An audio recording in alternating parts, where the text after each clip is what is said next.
Recently came across a few quotes that talk about fiction and society and came up with a response to them.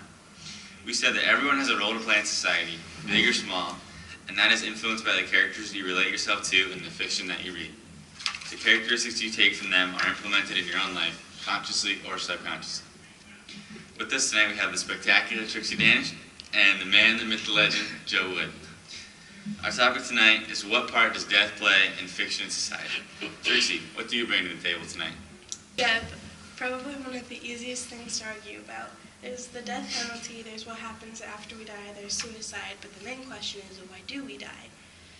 There's no solid 100% true answer, but Tim Radford from TheGuardian.com has given a theory.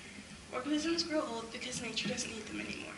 If the purpose of life is to procreate and replicate successfully, this is the logic of the so-called selfish gene theory, and it helps us stay healthy long enough to generate children and provide them with food. Immortality arrives with your offspring, and it's only guaranteed when all of your children also have children. It connects to our claim because in one of the quotes it states that our life is a tapestry, and the big things in life are the longest threads, and that connects to the procreating and replicating, so the world is always properly populated. Joe, what do you have to bring to the table tonight? Well, Mr. Lightning, did you know that men take up most of the death rates because women tend to live longer than men? This has even been proven by Harvard University. Student William J. Cromie from Harvard says that in all developed countries and most undeveloped ones, women outlive men by a margin of 10 years. This connects to our claim because women play a huge role in society that us males tend not to see. That is interesting. I recently came across an article that said why women live longer than men.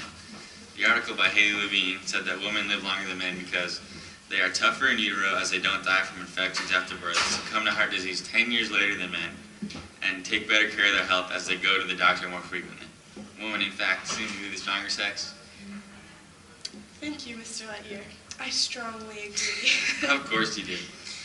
Romeo and Juliet is one of the most well-known novels about tragedy and death in the world, where the two main characters kill themselves over love.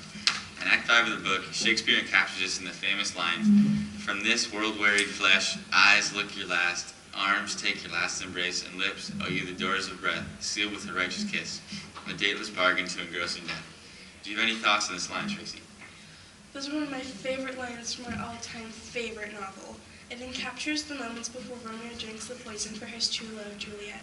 Only moments before Juliet wakes up and sees him dead and takes her own life with his dagger. In Act 5, Scene 3, Juliet wakes up only to find her Romeo dead.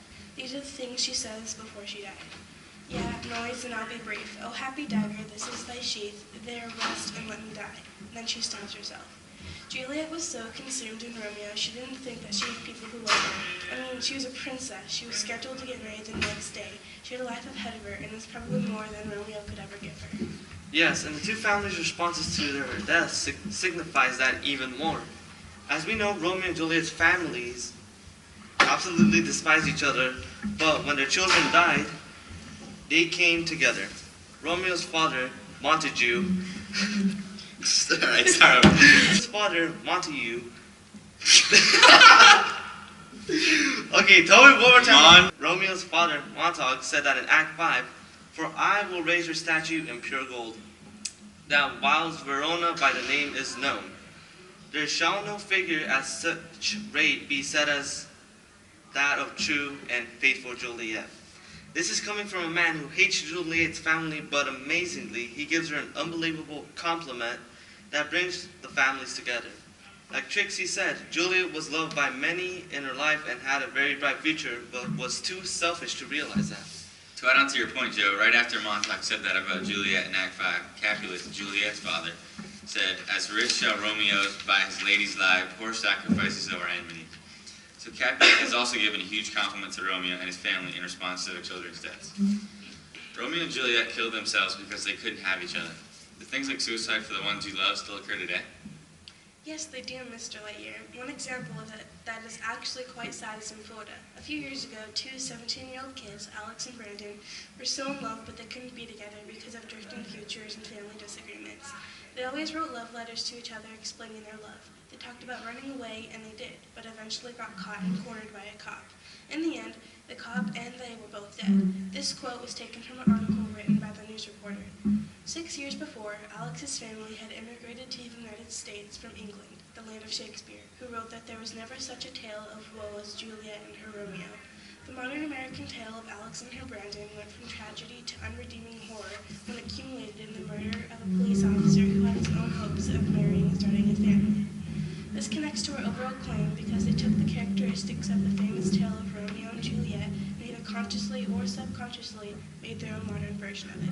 To build upon that, Trixie, this is something that most of the time comes naturally but can come as a result of homicide, suicide, or accidents, and that is the case in Romeo and Juliet. According to the CDC, quote unquote, suicide is the third leading cause of death to teens in the United States at 11% rate, and it occurs twice in the book as both of the main characters killed themselves. What are the teen death rates in the United States, Trixie?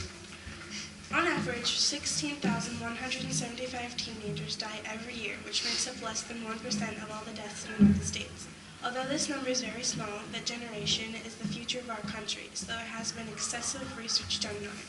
According to the National Vital Statistics System, the leading cause for their deaths are caused by external causes of injury, such as accidents, homicide, and suicide. These causes are by definition preventable, so there's a big effort to bring attention to them so they can be prevented in the future.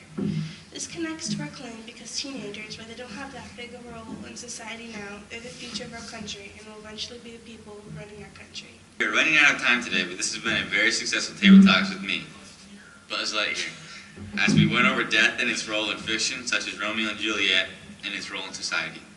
We also found that everyone has a role to play in society, big or small, and that role is influenced by the characters you relate yourself to and the fiction that you read.